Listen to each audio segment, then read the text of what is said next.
Baik teman-teman, sudah 5 menit ya, sambil masih ada beberapa teman-teman yang masuk ya. Jadi saya bisa mulai untuk membuka sesi diskusi pertama di sesi pertama pada pagi hari ini. Bismillahirrahmanirrahim. Assalamualaikum warahmatullahi wabarakatuh. Selamat pagi rekan-rekan perawat, rekan-rekan peserta kesehatan, karena mungkin juga ada teman-teman medis yang mengikuti sesi kita. Dan saya ucapkan terima kasih untuk yang sudah bisa bergabung. Untuk teman-teman yang sedang melaksanakan tugas inti di pelayanan, diharapkan tidak sampai mengganggu kegiatannya. Sesi diskusi kali ini, teman-teman, sesi ini adalah sesi tambahan untuk memaksimalkan capaian dari materi-materi yang sudah diberikan secara online di dalam grup WhatsApp. Ya. Jadi kita akan fokus untuk refleksi atau review materi yang sudah kita bahas ya. Ada anatomi dan fisiologi jantung dan sistem kardiovaskular, kemudian anatomi dan fisiologi sistem konduksi jantung. Kita sudah membahas bagaimana fisiologi pembentukan impuls listrik dan gelombang EKG berdasarkan asal pembentukan dari generator listrik jantung. Dan terakhir, hari kemarin kita sudah membahas juga tentang bagaimana kalibrasi di dalam perekaman EKG. Ada beberapa pertanyaan dan masukan yang masuk ke admin dan juga langsung ke saya terkait dengan materi-materi yang sudah teknis pelaksanaan. Jadi sekali lagi teman-teman, sistem pembelajaran secara daring, secara online tentu ada kekurangan, ada kelebihan, karena sistem itu sebetulnya tidak ada yang sempurna. Nah, hanya di sini kita berupaya untuk memaksimalkan capaian. Dan kelebihan dari sistem daring itu tentu teman-teman memiliki keleluasaan dibandingkan klasikal bertatap muka, karena materi-materi pun itu sudah di-share di dalam grup, jadi kapan saja teman-teman bisa mereview, dan materi-materi juga sebetulnya tidak terbatas dari materi yang sudah disampaikan sebagai bahan referensi, tapi saya yakin juga teman-teman memiliki referensi-referensi lain tentunya ya, sesuai dengan update. Karena kita ketahui bersama bahwa ilmu pengetahuan itu terus berkembang, teman-teman ya, dinamis, juga ilmu EKG, dan saya rasa juga teman-teman memiliki pengalaman yang luar biasa. Di sini kita berdiskusi ringan saja, berdiskusi untuk yang ingin mengajukan pertanyaan ataupun berdiskusi bisa secara langsung nanti melalui audionya, atau memang kalau Di ruangan atau mungkin di di dalam ruangan teman-teman terlalu noise suaranya, bisa feedback, ya silahkan gunakan chat room untuk berdiskusi. Ya. Saya persilahkan karena waktu kita ya, 1 jam ini untuk berdiskusi, jadi mudah-mudahan bisa dimanfaatkan dengan maksimal. Ya, untuk teman-teman yang sudah masuk, silahkan untuk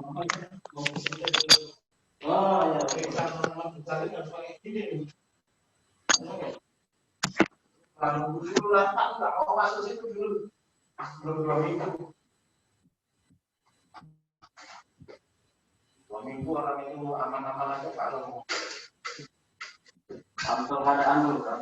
Oh iya. masih Ya, di aman di. Ini ada yang sakit-sakit enggak? Ini kan ada yang sakit-sakitnya. Alhamdulillah.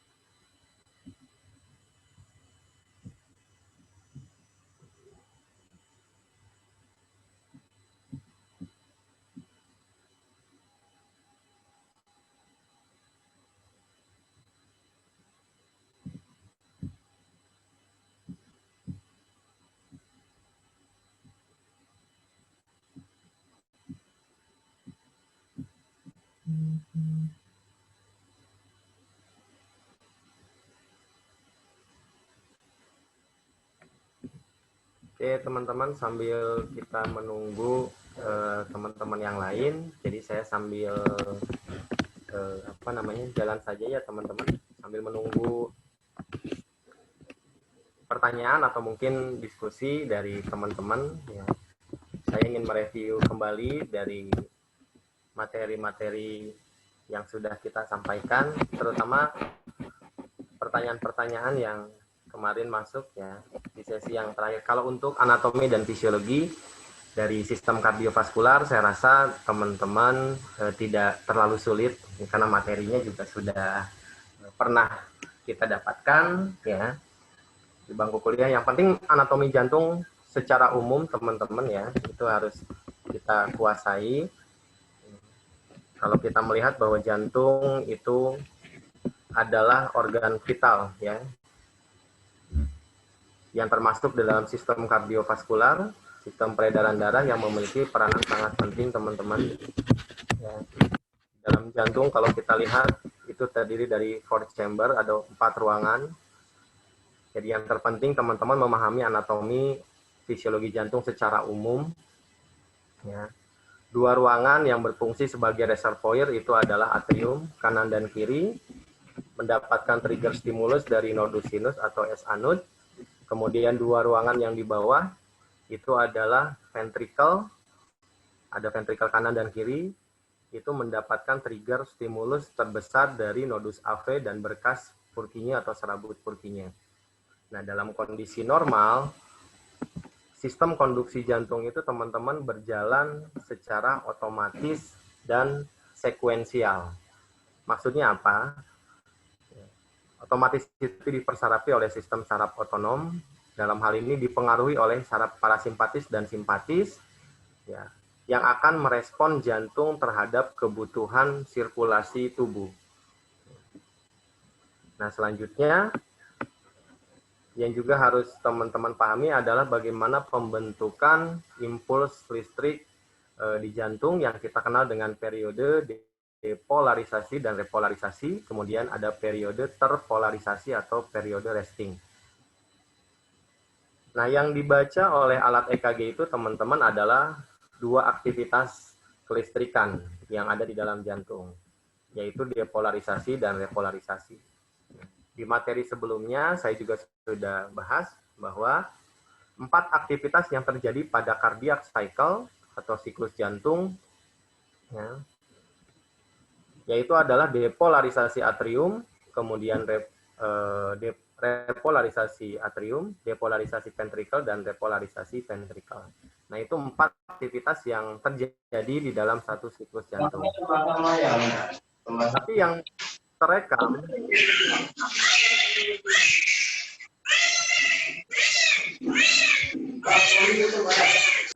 mohon maaf Mas Fadila, saya mute dulu ya, karena suaranya sampai di ruangan diskusi kita ya. Mohon maaf. Nah, jadi teman-teman kembali lagi bahwa aktivitas konduksi jantung yang normal pada setiap satu siklus jantung atau satu kardiak siklus itu terjadi 4 aktivitas. Depolarisasi atrium atau kontraksi atrium, kemudian repolarisasi atrium atau relaksasi atrium, depolarisasi ventricle, dan repolarisasi ventricle.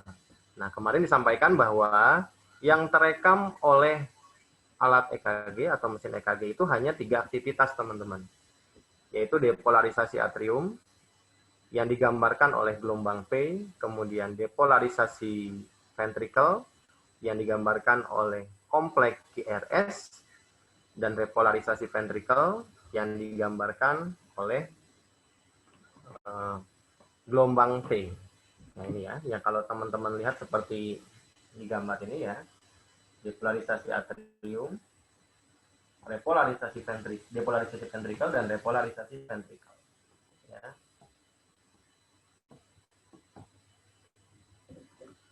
Nah, ada satu aktivitas listrik yang tidak terbaca oleh alat EKG, yaitu repolarisasi atrium. Kenapa dalam hal ini alat EKG tidak bisa merekam aktivitas repolarisasi atrium?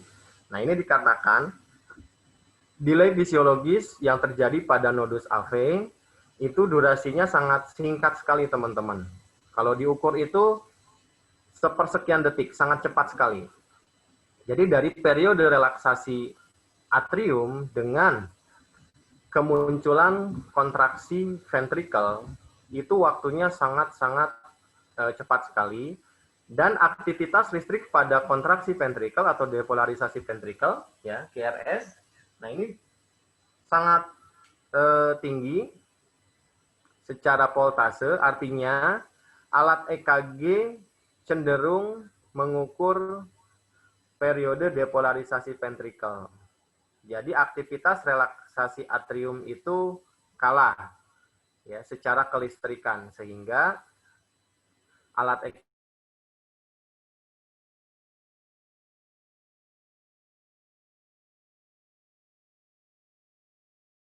EKG langsung membaca periode aktivitas relaksasi depolarisasi ventricle. Nah, itu teman-teman ya, secara konsep dasar, secara singkat, secara simpel bagaimana pembentukan gelombang EKG berdasarkan dari aktivitas elektrofisiologi jantung. Nah, selanjutnya juga yang penting untuk teman-teman ketahui ya, dari konsep dasar EKG itu adalah bagaimana kalibrasi. Nah, sepertinya di sesi materi kalibrasi kemarin ada beberapa pertanyaan yang masih bingung. Kenapa? Karena selama ini kita belajar EKG itu baru menggunakan satu jenis kalibrasi yang standar, yang memang sudah dijadikan kalibrasi internasional. Nah, kalibrasi standar perekaman EKG kemarin sudah saya sampaikan ya, bahwa kalibrasi perekaman EKG itu ada 2 jenis kalibrasi, yaitu kalibrasi kecepatan dan kalibrasi amplitudo.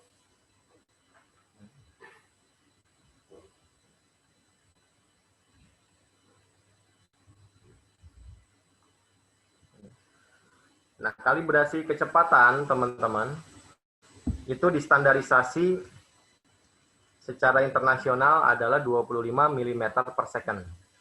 Dan kalibrasi amplitudo itu distandarisasi 10 mm per milivoltase. Nah, ini adalah 2 standar kalibrasi.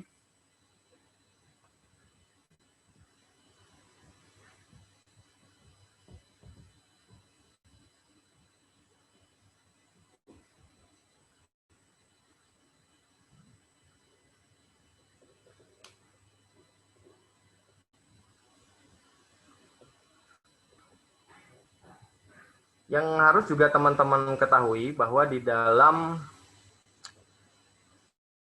EKG, semua jenis alat EKG resting, kecuali EKG Holter, EKG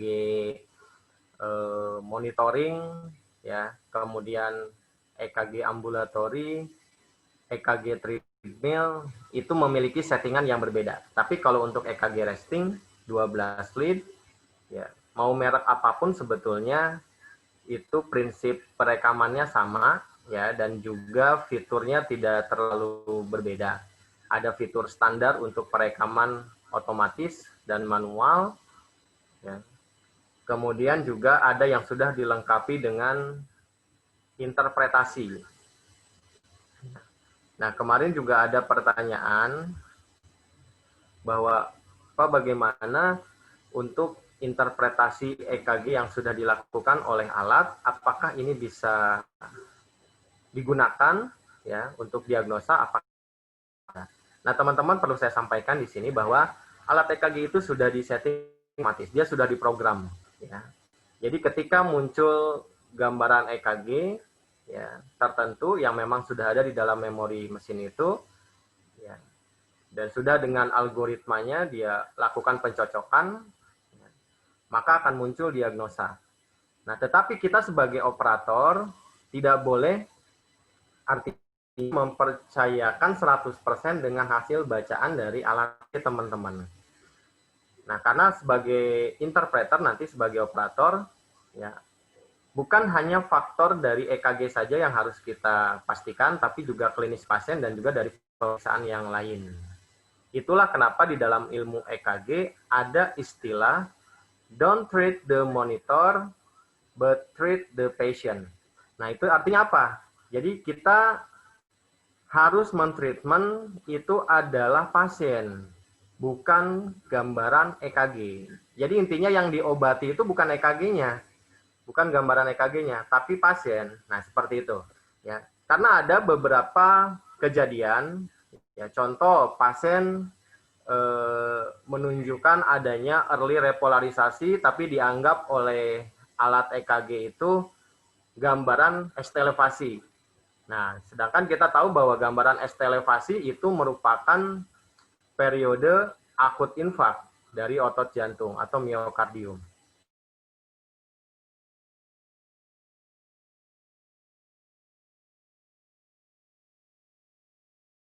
Nah, sehingga kalau itu kita terjemahkan, kalau kita langsung terjemahkan ke dalam diagnosa, hanya melihat dari gambaran EKG-nya saja, maka bisa terjadi misinterpretasi. Oke, selamat datang teman-teman yang baru bergabung. Itu ya, jadi bisa terjadi misinterpretasi. Nah, untuk menegakkan diagnosa akut coronary syndrome yang berhubungan dengan iskemik atau infak akut miokard, ya, ada 3 marka minimal yang harus kita miliki, teman-teman. Jadi selain gambaran EKG, juga klinis pasien yang mengarahkan ke angina pectoris dan pemeriksaan biochemistry dari kardiak enzim. Sehingga tadi yang saya sampaikan, kita tidak boleh mempercayai 100% dari hasil interpretasi EKG. Ya, karena kemarin ada pertanyaan seperti itu, teman-teman. Oke, kembali lagi ya ke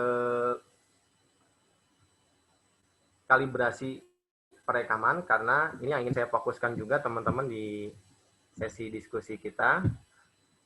Ya. Jadi kita masih ada waktu 30 menit ke depan. Kalau teman-teman juga ada pertanyaan untuk didiskusikan, silakan gunakan chat room ya, supaya nanti kami bisa merespon ya. Dan kalau memang tidak bisa direspon pada kesempatan kali ini karena waktunya terbatas, insya Allah nanti akan saya respon dan saya share pertanyaan dari teman-teman dan akan saya kirim di grup diskusi kita ya. Baik, saya lanjutkan teman-teman untuk kalibrasi EKG ya. Nah, penting teman-teman sebelum kita melakukan interpretasi EKG nanti ya. Sebelum kita membahas nanti sistematika cara pembacaan EKG yang sesuai dengan standar ya. Yang menjadi modal dasar seorang operator untuk menginterpretasi gambaran EKG. Yang pertama tentu tadi adalah pengenalan dari gelombang EKG. Ya, teman-teman sudah memahami asal muasal gelombang EKG berdasarkan elektrofisiologi jantung tadi.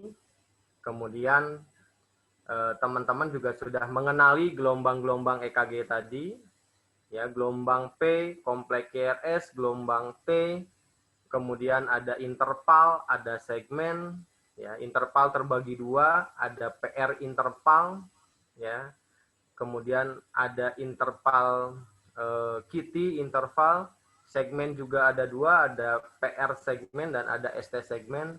Nah, itu teman-teman kemarin sudah kita bahas di bab pembentukan gelombang EKG. Nah, kemudian yang kedua, setelah kita analisa gelombang EKG-nya, ya artinya gelombang EKG itu bisa diinterpretasi jika muncul pada kertas EKG itu dengan gambaran yang smooth, tidak artefak, tidak tremor muskuler, tidak bergerigi, kadang-kadang hitam, ya. Gambar EKG-nya bisa seperti ini, teman-teman.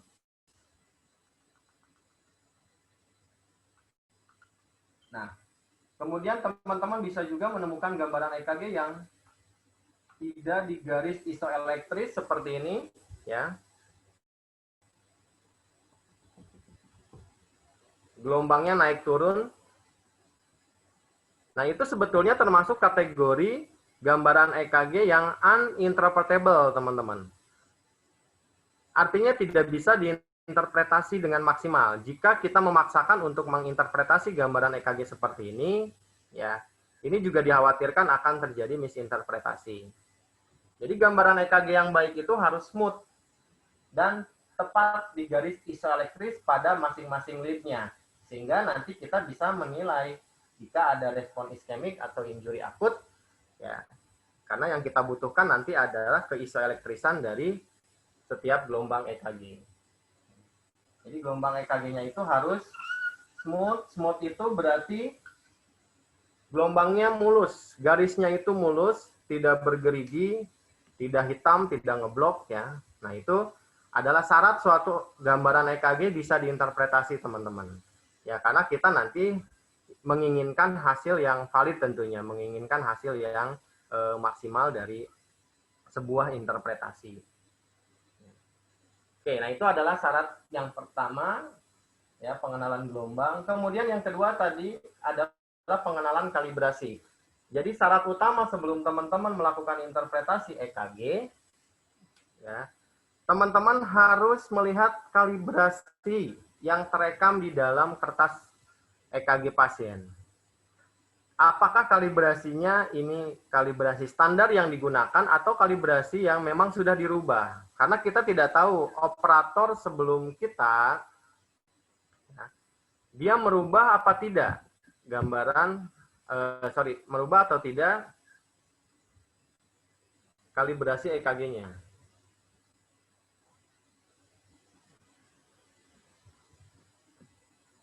Ya, teman-teman, ini ada yang tidak bisa melihat gambarnya. Teman-teman yang lain bisa melihat gambar saya di akun yang satu lagi, karena saya tidak bisa menuliskan di akun yang ini. Ini ada yang chat.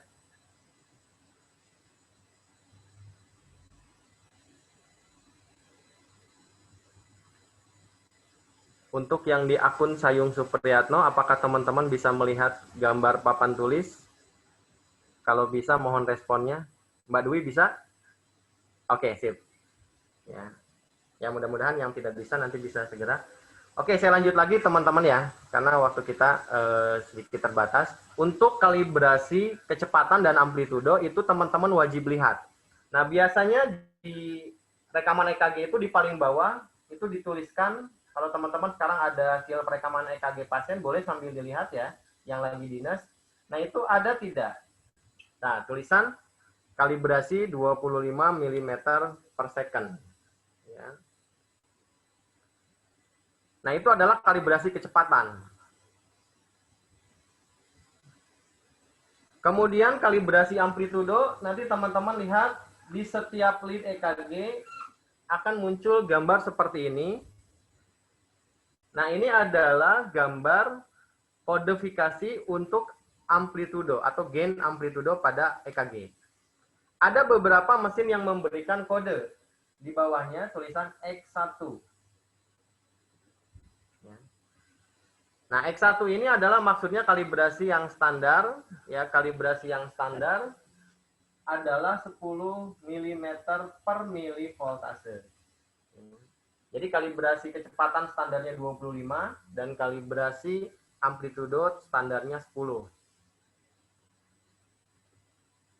Nah, ini dulu yang harus teman-teman perhatikan. Jadi jangan langsung kita keburu bernafsu untuk menginterpretasi gambaran EKG-nya nanti, Pak. Jadi belajar EKG itu tahapannya harus seperti itu, step by step. Tapi nanti ketika teman-teman sudah menguasai ya kalibrasi, ya, itu sudah langsung otomatis. Ya, begitu melihat gambaran EKG itu sudah langsung otomatis. Oh, ini kalibrasi standar. Oh, ini kalibrasi modifikasi. Artinya bisa dinaikkan atau diturunkan. Nah, nilai kalibrasi pada masing-masing standar itu berbeda, teman-teman, ya. Seperti yang sudah saya bahas di sesi materi.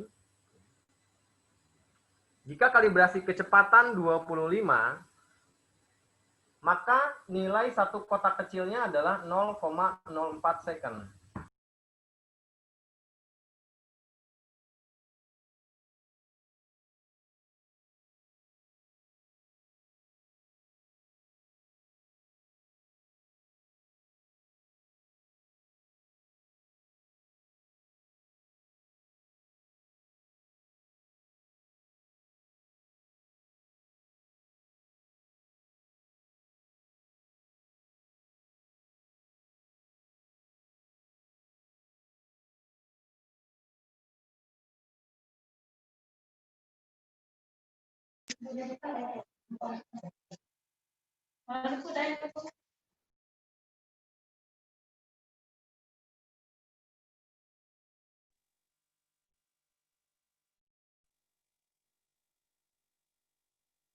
Oke, teman-teman, mohon maaf, ini ada kendala teknis, ya. Di laptop saya tiba-tiba sign out, ya. Saya lanjutkan ke akun saya yang satu, ya. Mudah-mudahan masih bisa muncul di teman-teman.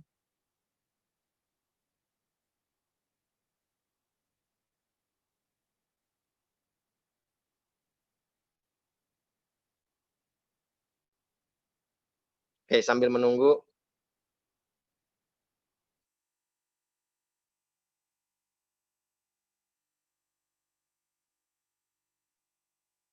Sambil menunggu laptop saya yang sedang restart, ya, tiba-tiba merestart. Mohon maaf, teman-teman.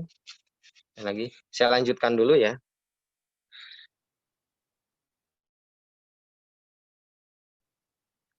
Nah, nilai kalibrasi untuk kecepatan 25 mm per second, ya, maka satu kotak kecil lebar itu bernilai 0,04 second.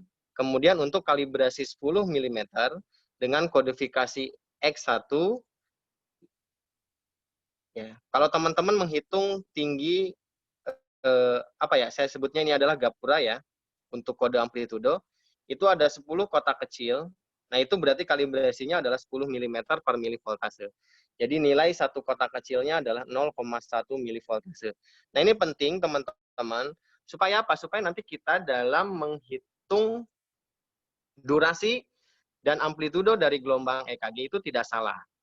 Ya, contoh, saya kasih contoh. Ya. Ini gambaran EKG-nya seperti ini.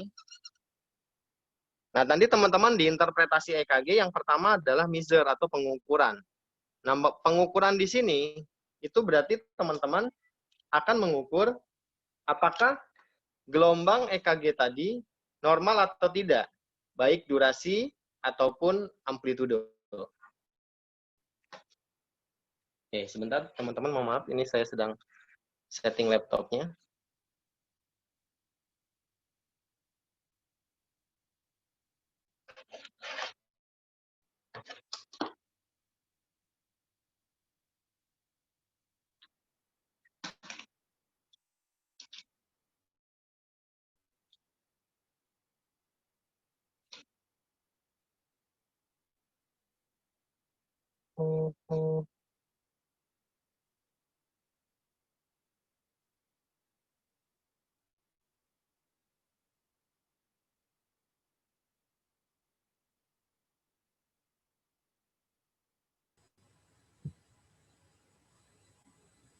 Oke. Oke.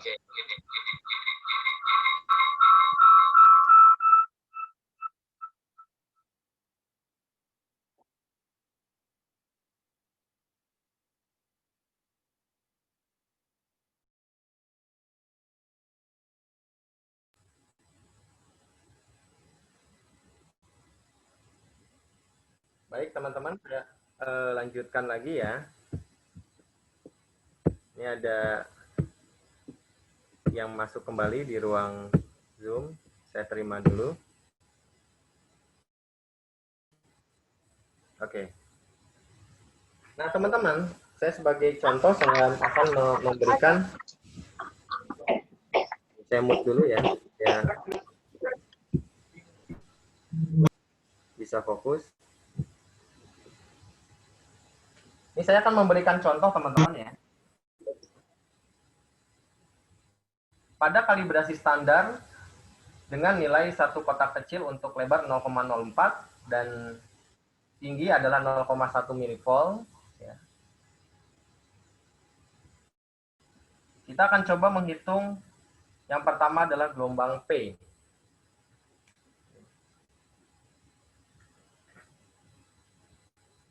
Yang pertama nanti kita nilai di gelombang P. Ini sebagai contoh saja teman-teman ya, karena pembahasan nilai normal itu nanti akan saya bahas di sesi berikutnya. Tapi ini sebagai contoh supaya teman-teman bisa jelas. Nah, contohnya ini lebar gelombang P, saya hitung dari mulai dia naik sampai dia terakhir turun, itu ada 1, 2, 3 kotak kecil. Untuk lebar gelombang P 3 kotak kecil, berarti durasi dari gelombang P pasien kita adalah 3 dikali 0,04 sama dengan 0,12 detik. Nah, ini pada kalibrasi yang standar, yaitu 25. Kemudian tingginya kita hitung, ya tinggi itu dihitung dari garis isoelektris teman-teman ya, garis dasar gelombang sampai ke puncak. Nah, jadi tinggi gelombang P-nya ini satu kotak kecil contohnya. Tinggi satu kotak kecil dikali nilai satu kotak kecil pada kalibrasi 10 adalah 0,1. Berarti 1 dikali 0,1 tinggi gelombang P amplitudonya adalah 0,1 milivoltase. Nah, itu berarti nilai standar untuk gelombang P dari penghitungan berdasarkan kalibrasi yang standar. Kemudian selanjutnya saya akan gunakan kalibrasi yang lain. Kalibrasi yang lain. Oke. Untuk kecepatan dan amplitudo, itu kalibrasi nilainya berbeda pada setiap standar. Oke, sekarang saya buat kecepatannya sekarang 50 mm per second. Kalibrasi amplitudonya saya buat 5 mm per milivoltase. Nah, teman-teman kemarin di tabel kalibrasi, ya, saya juga sudah menjelaskan setiap perubahan dari kalibrasi perekaman EKG itu harus teman-teman lihat.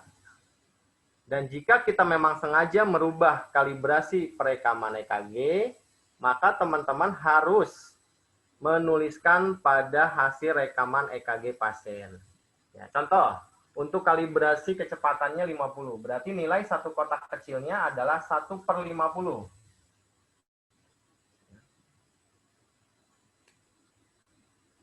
Nah, 1/50 itu berarti berapa milivolt? Ya. Coba teman-teman bantu menghitung. Kalibrasi 50 berarti nilainya adalah 1 dibagi 50 adalah 0,02.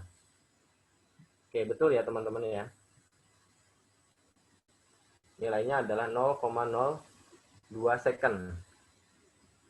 0,02 second atau detik. Kemudian untuk kalibrasi 5 mm per milivolt, Berarti nilainya adalah 1/5. 1/5 itu berarti 0,2 milivolt. Betul ya? Coba nanti teman-teman bantu hitung.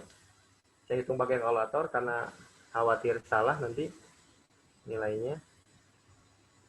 Oke, kita hitung 1/5. Ya, 0,2 milivolt.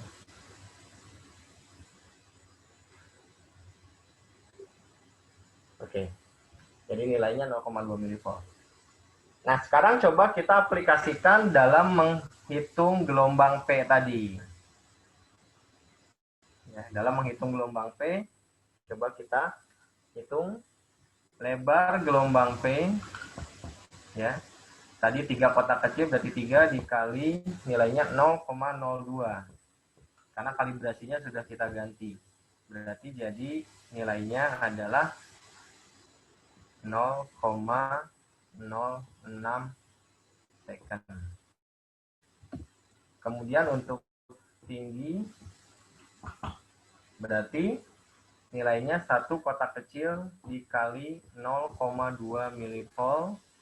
Jadi hasilnya adalah 0,2 milivoltase.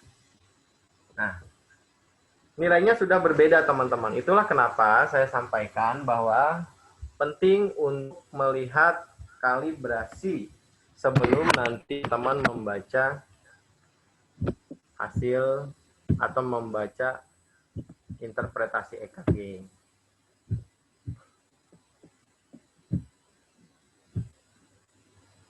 Oke Mbak Dwi, silakan Mbak. Ada yang perlu didiskusikan?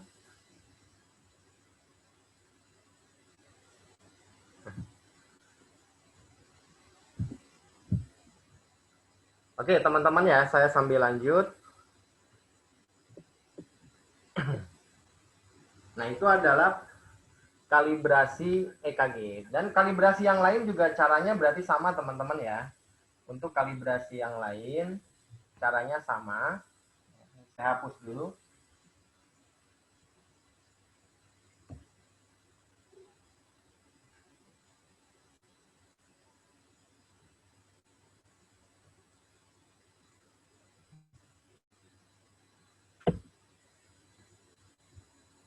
Jadi kesimpulannya di kalibrasi kecepatan itu ada kecepatan yang paling rendah itu adalah 10 mm per second. Kemudian 12,5 mm per second.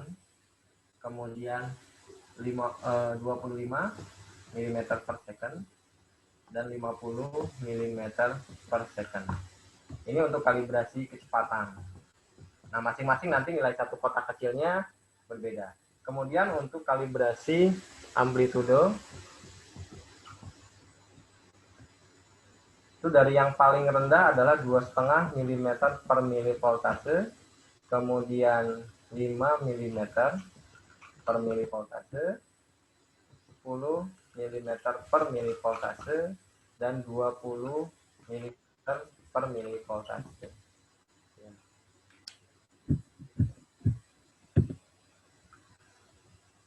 Nah, jadi fokus dulu teman-teman di sini ya nanti ya, sebelum kita menginterpretasi gambaran EKG. Tadi syarat yang pertama, gambaran EKG-nya harus smooth.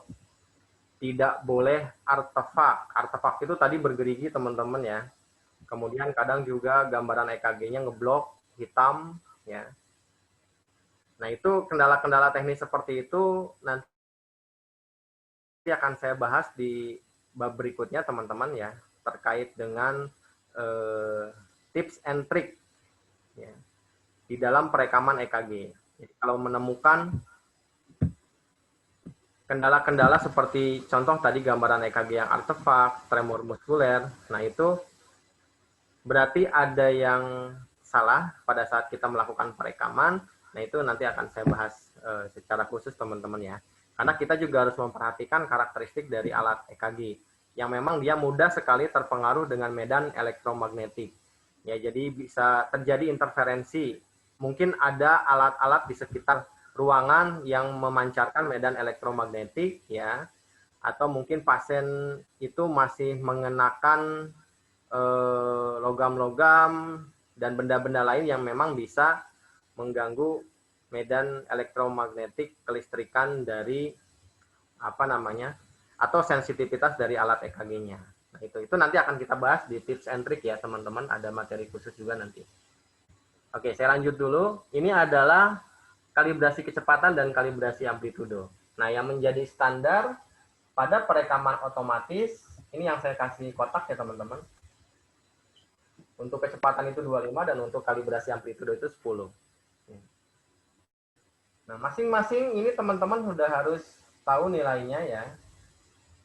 Cara mencari nilai satu kotak kecilnya gampang teman-teman di untuk masing-masing standar kalibrasi ini. Kalau yang 10 berarti ini adalah 1/10 ya. Ini berarti 1/12,5. Ini 1/25. Ini 1/50. Nah, kemudian yang amplitudo juga sama. Ini 1/2,5. Ini 1/5. Ini 1/10. Ini 1/20. Nah, sekarang kita lihat berapakah nilai dari masing-masing kalibrasi. Ya, supaya nanti teman-teman tidak salah. Khawatirnya, pada saat kita rekam EKG, kita tidak melihat settingan kalibrasinya berapa. Operator yang sebelum kita merubah kalibrasinya, contoh kecepatannya dibuat jadi 12,5, atau dibuat jadi 10, atau bahkan dibuat jadi 50. Nah, nanti yang membaca nggak ngeh, karena memang tulisan kalibrasinya itu kan kecil di hasil rekaman EKG. Dan dianggapnya ini rekamannya standar, perekamannya. Sehingga nanti bisa muncul diagnosa yang salah. Contoh saja, pada kecepatan 50. Ketika kita membuat kecepatan perekaman EKG menjadi 50 mm/second, nah itu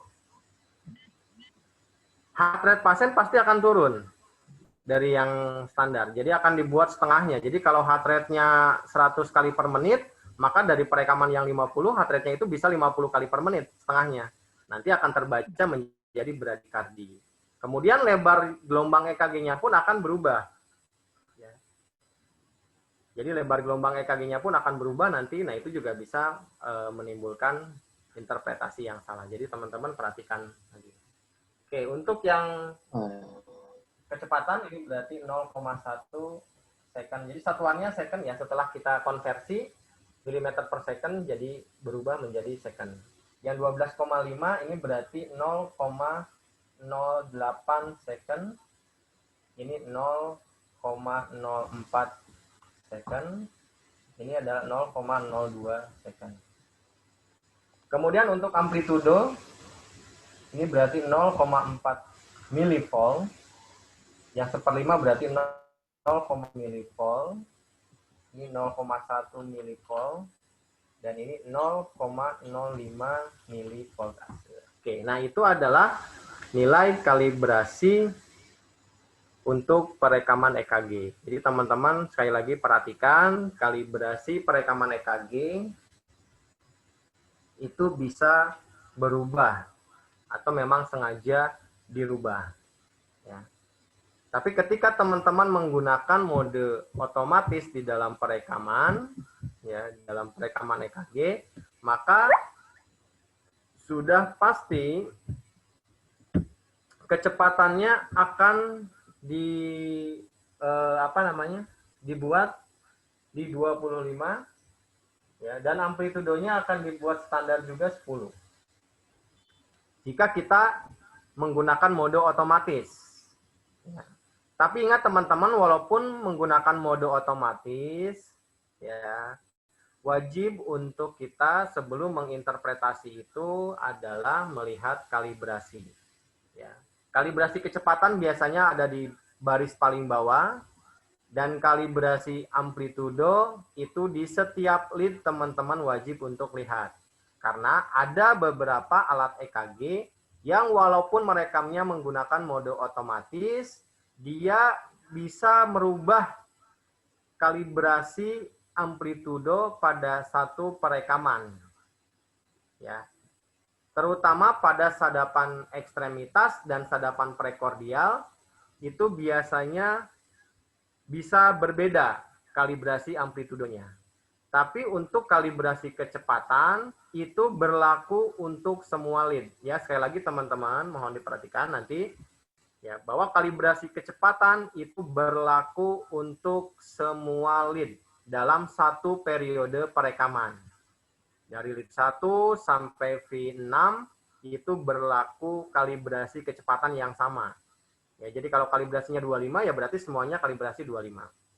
Berarti nilai satu kotak kecilnya adalah 0,04 second. Nah, tidak berlaku untuk amplitudo karena bisa jadi ya mesinnya nanti secara otomatis menaikkan atau menurunkan dari amplitudo. Karena ukuran kertasnya juga berbeda-beda. Itu teman-teman yang harus diperhatikan. Jadi kesimpulannya kalibrasi kecepatan itu bernilai untuk kita mengukur lebar gelombang EKG. Jadi kalau kita akan mengukur lebar gelombang EKG atau mengukur durasi atau mengukur interval, teman-teman fokusnya ke kalibrasi kecepatan. Ya, ini kalibrasi kecepatan fokusnya. Tapi ketika teman-teman akan menghitung amplitudo atau tinggi gelombang, teman-teman fokusnya ke kalibrasi yang di bawah ini, kalibrasi amplitudo. Nah, itu fokus untuk sebelum kita melakukan interpretasi EKG, teman-teman ya. Jadi kalibrasi ini sangat penting. Mohon teman-teman review lagi, baca-baca lagi, karena betul-betul 4 jenis kalibrasi kecepatan dan amplitudo ini menjadi dasar dan harapannya teman-teman itu sudah menghafal di luar, menghafal di dalam kepala ya, menghafal di dalam kepala untuk nilai kalibrasi tadi, ya, supaya nanti teman-teman tidak salah. Nah, selanjutnya ada pertanyaan yang ingin saya bahas, ya, dan saya sudah respon sebetulnya di grup, terkait dengan indikasi. Jadi, kapan kita merubah kalibrasi perekaman EKG dari yang standar? Itu pertanyaannya bagus sekali, ya, dan pertanyaan ini juga memang banyak sering dipertanyakan. Nah, teman-teman, fokus pada kalibrasi kecepatan, ya,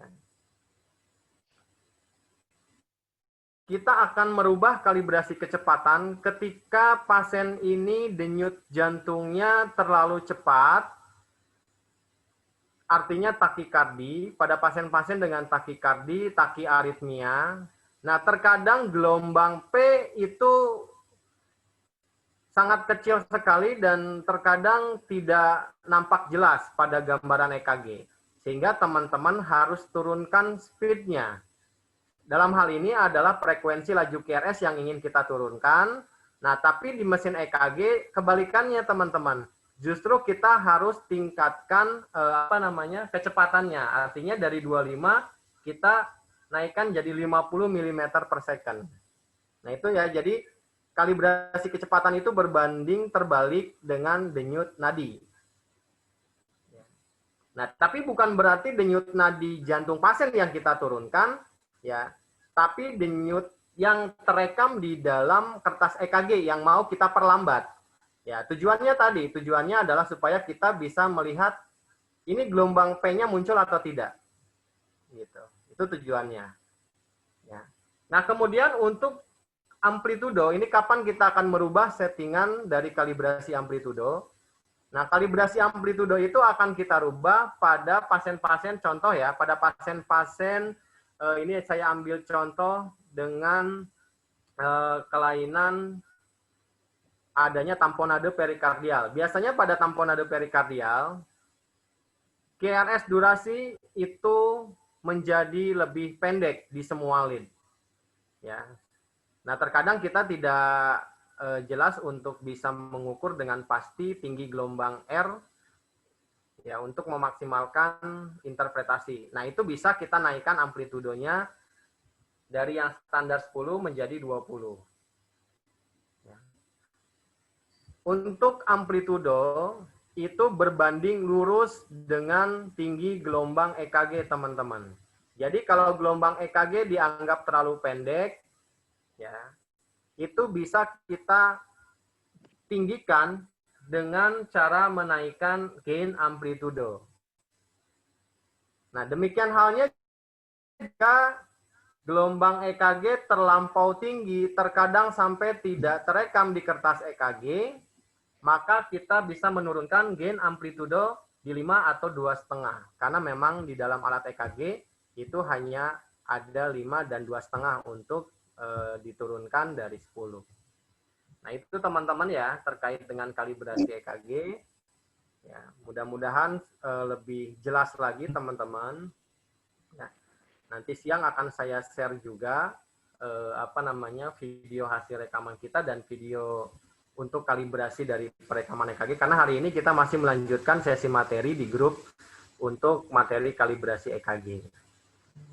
Oke, baik teman-teman, karena waktu kita terbatas untuk di sesi yang pertama ini, terima kasih yang sudah bergabung teman-teman ya. Jika ada pertanyaan, silahkan langsung saja di japri ke admin. Ya, karena di sesi Zoom kita ini baru membahas atau merefleksi materi yang sudah kita pelajari di hari pertama kemarin, terutama materi-materi inti yang kita bahas ya. Kalau anatomi fisiologi, saya rasa teman-teman itu bisa lakukan internalisasi mandiri. Ya, yang terpenting tadi adalah untuk dikalibrasi perekaman EKG. Baik teman-teman, mudah-mudahan bermanfaat ya. Dan sampai ketemu lagi ya. Kemudian juga selamat melanjutkan aktivitas yang teman-teman sedang melaksanakan tugas. Tetap sehat teman-teman ya, tetap patuhi protokol kesehatan ya. Dan sampai ketemu lagi di sesi Zoom berikutnya. Tetap semangat ya, mudah-mudahan Tuhan Yang Maha Esa selalu menyertai kegiatan teman-teman semua ya. Dan tentu mendapatkan balasan dari Allah yang berlipat ganda tentunya ya, dari apa yang sudah teman-teman lakukan di pengabdian ini. Terima kasih teman-teman. Saya akhiri, selamat pagi dan Assalamualaikum warahmatullahi wabarakatuh.